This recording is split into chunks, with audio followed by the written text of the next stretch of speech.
Alright, next up is The Eagle. This is our last film this week.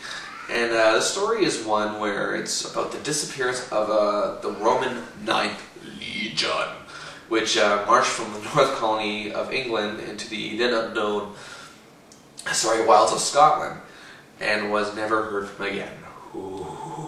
It tells of an uneasy bond between a centurion named Marcus and a slave named Eska, played by Channing Tatum and Jamie Bell respectively, who joined on a mission to discover what happened to the Ninth Legion and its proud symbol, a golden eagle. Now, some Americans actually find it weird that, and some Canadians, as a matter of fact, find it weird that Scots and Welsh don't think of themselves as English. But Scotland was actually an independent kingdom for until well over, I say, a whole, maybe 1,000 some odd years.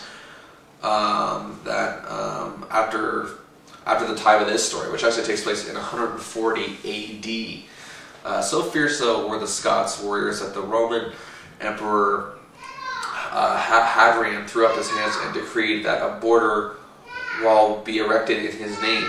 Now, whether to keep the Scots out or administer a full-body pat-down, I'm not really sure, but who knows. Anyway, in The Eagle, Marcus is assigned to, I guess, lead, what's the word I'm looking for? I forgot to write it down here. Lead a, I guess you say a condensed Roman outpost in England some 20 years after the death of his father, who was still blamed for having lost the eagle. And seriously wounded, he returns to Italy, as it was not then known, to heal at the villa of his uncle Aquila, played by Donald Sutherland, who, of course, just as Donald Sutherland, is really just giving everything he possibly can, and he made it work in this role. And in attending a deadly fight of gladiators, he decrees that the life of the courageous slave Eska be spared, and takes him along when he returns to England to take out a more important command.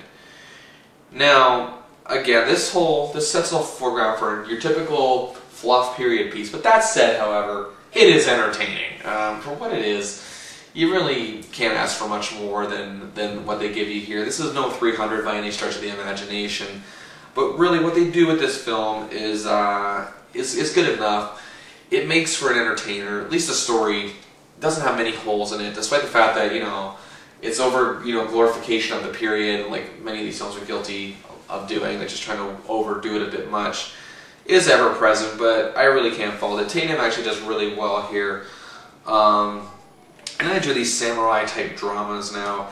But another thing is that it's really, what this film does, it does what Gladiator does, is that it's really the film is captivated by its own setting, its own time frame of where it's being filmed. And that is very important. You gotta really have that setting of a period piece stand out. And this film does that. I can't deny that one bit.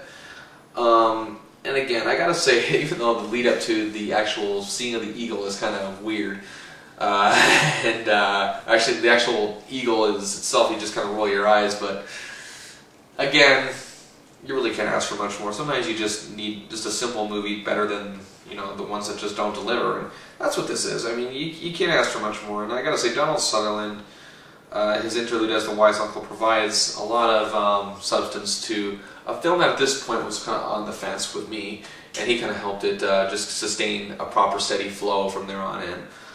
And again, what do you really expect here? This is still a decent, entertaining movie, and a good turn by Channing Tatum. I give it 3 stars out of 5, and that is it for this week's edition of Bill Chasing the Movies. I will be back next week with reviews of Battle Los Angeles and Red Riding Hood. Those are going to be 2 interesting films.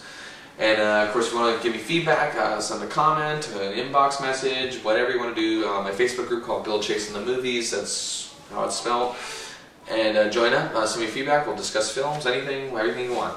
So until next week, I am Bill Chasing. If you're not in my corner, you're one of the trolls. No, sorry. That's not right. This is Bill Chasing. I'm winning. No. This is Bill Chasing. Until next week, I will be at the movies. Goodbye, everybody.